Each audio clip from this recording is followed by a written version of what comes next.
All right, so I'm going to talk about wall coverings. I didn't want to do just drywall everywhere because I didn't want to paint all those walls, and I wanted something different. I wanted to look like a rustic farmhouse type something. Anyway, something not normal. So we found a local lumberyard who sold us some lumber and had it delivered, and it was still pretty wet. So we had to have it piled up in the middle of the space and move them around a few times while they dried. And they were half-inch thick, and some were 6 inches wide, and some were 8 inches wide, and they were up to about 12 feet long. So while they dried they were all staggered with sticks in between. Air was flowing on them for like a week or 2 weeks, or I don't know, maybe it was more like 4 weeks, but it seemed like it took forever. Once the weather got nice enough out, I could take them outside and sand them down and stain them all.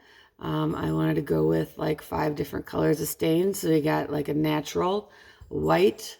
I tried some blue and a dark blue and brown. And anyway, yeah. So I should add, by the way, that even though that lumber was still drying, the lumber had to be milled. that's getting there. Okay. All right. So then, yeah, well, I guess before I stained it, they had to mill it. Right. So we didn't run it through a planer, but we did put it all through. They made a jig for the table saw and routed the edges so that we could shiplap all the boards and to be able to put them up. So then, yeah, so we used wood. We had friends come out, and in some of the videos you may have seen over the last year, we had some friends come out and we installed it all. And then we did put drywall up in a couple rooms. In the bathroom is drywall, and both bathrooms, and inside the closets, and the laundry room has drywall. And then, of course, there's the drywall along the kitchen, the divider wall between the house and the garage, and then drywall on the garage side everywhere. So, yeah, so they did do some drywall. We got all mostly wood. Then the part that's over 8 feet high, we put tin. Like Joy was saying, finding things on Marketplace, I found a guy locally who has some old turkey barns. Well, from an old turkey farm where the barns he was replacing the roof on.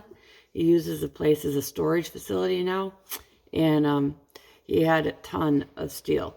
And he sold them to me pretty cheap compared to what other places I found rusty old corrugated steel for sale for. And he held it until we needed it as well, which was really nice.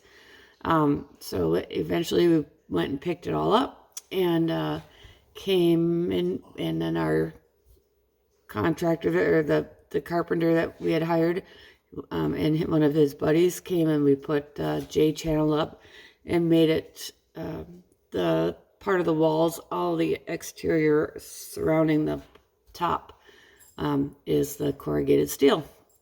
And I voted for a lot more rust than what Joey wanted, but I think I'm happy with what we got, and I think Joey is too, that it's not too rusty and that it's not all brand new looking either. So anyway, that is what we did on